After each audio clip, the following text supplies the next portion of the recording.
السلام علیکم۔ میں ہوں عائشہ اور آپ دیکھ رہے ہیں کہانی ٹائم ود عائشہ۔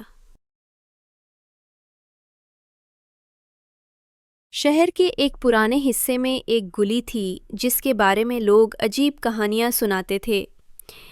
کہا جاتا تھا کہ رات کے وقت اس گلی میں کوئی داخل ہو تو واپس نہیں آتا۔ نوجوان عادل کو یہ باتیں سن کر تجسس ہوا۔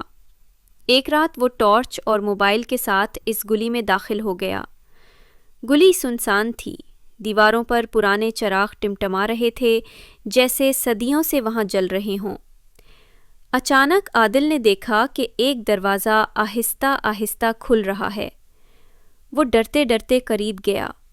اندر اندھیرا تھا مگر ٹھنڈی ہوا کا جھونکا آیا۔ وہ قدم رکھتا گیا اور پھر اچانک روشنی بھر گئی۔ سامنے ایک پرانی لائبریری جیسا کمرہ تھا۔ الماریوں میں دھول سے اٹے ہوئے کتابوں کے انبار تھے۔ ایک کتاب خود بخود کھل گئی۔ اس پر لکھا تھا، جو سچ جان لے گا وہ دنیا کو بدل دے گا۔ عادل کے ہاتھ کانپنے لگے۔ جیسے ہی اس نے کتاب کو ہاتھ لگایا، ارد گرد کے مناظر بدل گئے۔ اب وہ ایک ایسی دنیا میں کھڑا تھا جہاں انسان نہیں بلکہ پرندے اور جانور باتیں کر رہے تھے۔ وہ شہر کی طرح ہی تھا مگر سب قوانین مختلف تھے۔ جانوروں نے اسے بتایا کہ اصل دنیا کی تباہی انسان کی لالچ سے ہو رہی ہے اور اب اس کے پاس موقع ہے کہ واپس جا کر انسانوں کو خبردار کرے۔ عادل نے واپسی کا راستہ مانگا۔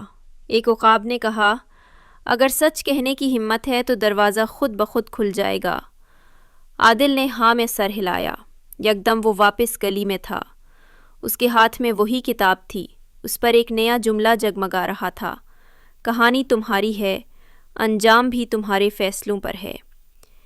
انسان کی لالچ اور خود غرضی ہی دنیا کی تباہی کی جڑ ہے۔ اگر ہم سچ کو ماننے اور بولنے کی ہمت کریں اور قدرت کا خیال رکھیں تو دنیا کو بچایا جا سکتا ہے۔ انجام ہمیشہ ہمارے اپنے فیصلوں پر منحصر ہوتا ہے۔ نئی باتیں ہر دن صرف کہانی ٹائم ود عائشہ پر۔